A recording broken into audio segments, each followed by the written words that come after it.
আসসালামু আলাইকুম রহমতুল্লাহ।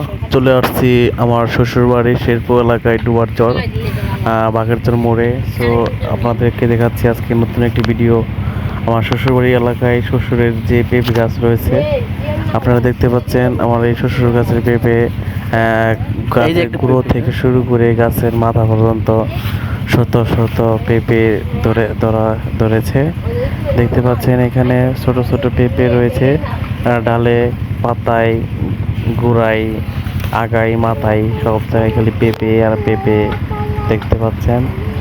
আসলে আমার শ্বশুর শাশুড়ি খুব বরকত আছে তো, এবং বিশেষ করে আমার বউয়ের অনেক বরকত, তাই এমনটা হয়েছে। গাছের ভিতরে তাদের অনেক পেঁপে বাগান আছে। আমি আপনাদেরকে পর্যবেক্ষণ করে দেখাবো। 5-6টা গাছ, এই যে একটা গাছ দেখতে পাচ্ছেন, সবগুলো পেঁপে মানে গাছের গুঁড়ো থেকে হয়, গাছের গুঁড়ো থেকে সবগুলো পেঁপে হয়েছে। গাইস, আপনাদেরকে বলছি যে আমার চ্যানেলে নতুন থাকলে প্লিজ সাবস্ক্রাইব করবেন আমার এই ব্লগ চ্যানেলে, ফুড টিভি এন্টারটেনমেন্ট ব্লগ চ্যানেলে। আরেকটি গাছ দেখতে পাচ্ছেন গাছের গুঁড়ো থেকে, ও মাই গড,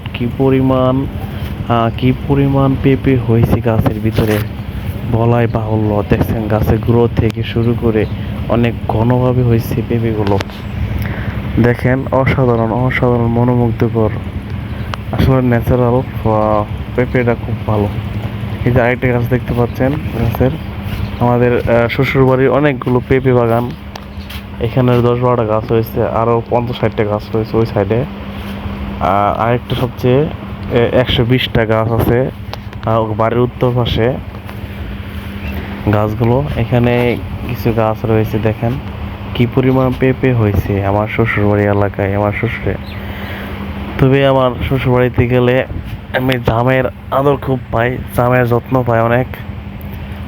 তারা গেলে পিঠা চিড়া খাওয়াই, বিভিন্ন ফল ফলাদি খাওয়াই। তাদের বাদাম গাছ আছে, পেঁপে গাছ আছে, বড়ই গাছ আছে, এবং কি তারা অনেকগুলো জাম গাছ, আম গাছ, লিচু, কলা সব গাছই আছে তাদের।